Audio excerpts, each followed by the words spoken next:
Hi hello అందరికి నేను మీ Caesar. Ganapati నవరాత్రులు అంటే చిన్నపిల్లలతో సహా పెద్దలకు కూడా చాలా ఆనందంగా ఉంటుంది. ఈ గణపతి బొమ్మ ఎక్కడిదంటారా? మన కడియం మండలంలో తాడాల వీర వెంకట గురుస్వామి వాళ్ళ ఆధ్వర్యంలో 29 సంవత్సరాలుగా నిలబెట్టి ఇది 25వ సంవత్సరం.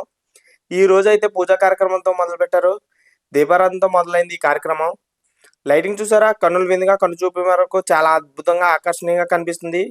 ఈ దారి వెంట వెళ్ళే ప్రతి ఒక్కరికి ఇది ఒక మహా పెద్ద నగరంలా కనిపిస్తుంది. ఇది నేను ప్రత్యేకించి చిత్రీకరించడానికి వచ్చాను.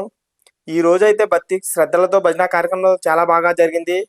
తర్వాత రోజు నైవేద్యాలతో పోటీపడి దేవుడి కార్యక్రమంలో పాల్గొన్నారు. పిల్లలు కూడా హాజరయ్యారు. దేవుడా మంచి చదువునివ్వు అంటూ ఈ గొప్ప గొప్ప కార్యక్రమంలో చాలా మంది వచ్చారు.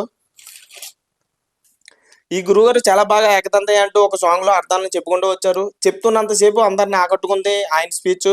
అందరూ భక్తి శ్రద్ధలతో వింటూ ఉన్నారు. అందరూ కూడా గణపతి దేవుని గొప్పతనం వింటూ ఉన్నారు. ప్రతి కార్యక్రమం మొదలు పెట్టేటప్పుడు గణపతి దేవుని పూజ ముందు జరగాలని చెప్పుకొచ్చారు. చివరి రోజు ఈ అమ్మాయిది తులాభారం. తులాభారం అంటూ తెలియదంటే ఏముంది? ఒకరు పటికి బెల్లంతో ఒకరు డబ్బులతో సరి సమానంగా తూగే వరకు తులాభారం చేస్తారు. శ్రీ తాడాల వీర వెంకట గురుస్వామి గారు వాళ్ళ ఫ్యామిలీ సభ్యులందరూ కూడా ఈ తులాభారంలో పాల్గొన్నారు. ఈ రోజు ఆఖరి రోజు. వీళ్ళు కూడా వీళ్ళ అబ్బాయిని తులాభారం కూడా చేశారు. ఇక ప్రతిరోజు ప్రసాదాలతో టిఫిన్లతో కడుపు నిండిపోయేది. ఇక ఆ 9వ రోజు రానే వచ్చింది. దేవుణ్ణి మేళతాళాలతో భజంత్రులు నిమజ్జనం చేయడానికి కమిటీ సభ్యులందరూ పాలు పంచుకుంటున్నారు. ఈ సంఘటన చూస్తున్నంతసేపు నాకు చిన్నప్పటి రోజులు గుర్తుకొచ్చాయి. ఆ రోజుల్లో ఇలాగే ప్రతి ఒక్కరూ ప్రతి కార్యక్రమాల్లో పాల్గొనే వాళ్ళం. నేను నీటిలో నిమజ్జనం చేసేంత వరకు ఉండి ఇక నేను ఇంటికి వచ్చేసాను. అందరూ కూడా చూసినందుకు చాలా థ్యాంక్ యూ.